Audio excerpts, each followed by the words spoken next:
And now, you guys in your slippery slopes, help us understand how the law allows a convicted sex offender to play Santa and put kids on his lap. And yet the guy in the last block is being prosecuted. Right, we have an old man with his wife is going to see it in front of the DA. But just help us understand this. I mean, common sense dictates that this shouldn't be happening. Right. What is it about the legal system that allows it to happen? Here's the thing. So this is Texas, and Texas is the antithesis of the nanny state, right? So they have very few laws in the books when it comes to this type of thing. And what they've essentially done in this case is pass the buck to the employer and said, so McDonald's, it's on you when you are hiring someone to see if they're going to cause an issue, if the crimes they've previously committed, if it's going to show its face. So hold on. So I just want to make sure I hear you. So the liability goes to McDonald's, right? So they may have some problems here, right? McDonald's is on the phone with their attorney right now. I have to. Okay. Now they actually gave us a statement, and so let me read it. It's from McDonald's. Quote: "This employee no longer works for our organization. We are reviewing processes to ensure we remain focused on the safety of customers and employees." McDonald's did not confirm if Norma Burbank was a full-time employee or was just specifically hired to play Santa during the holiday season.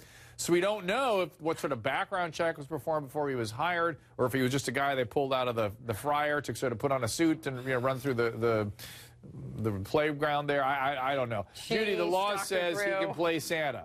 But still. Right. Disgusting. I don't care about the law, Dr. Drew. This is my worst nightmare, that people who are dressed up as those Disney characters, like, what's inside? You know, I'm always wondering about that. We can't cast us. We'll hear from all these people. I'm sure they're very, very well-meaning people that love kids that they're playing these characters as well. I don't want to talk, right. but it is the worst case scenario if somebody crawls into one of these costumes and gets their hands on a kid. Santa Claus. Right. Yes, and this is my biggest fear about individuals who are pedophiles. This is a sexual orientation, Dr. Drew.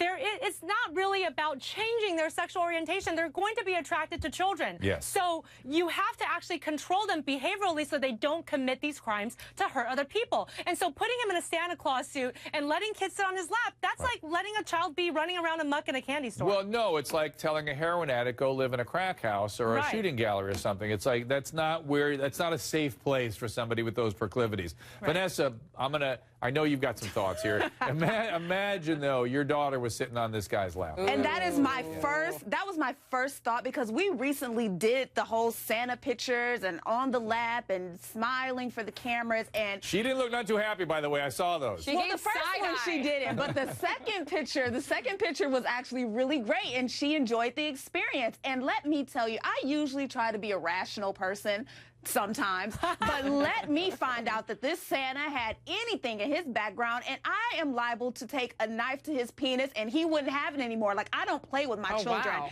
And that McDonald's would be called Vanessa Barnett. I don't play. Every McDonald's in Baytown would have my name on it, because you don't play with kids and you don't put men in or anyone in a situation or pedophiles in situations Vanessa was Lorena with Bobbitt. kids.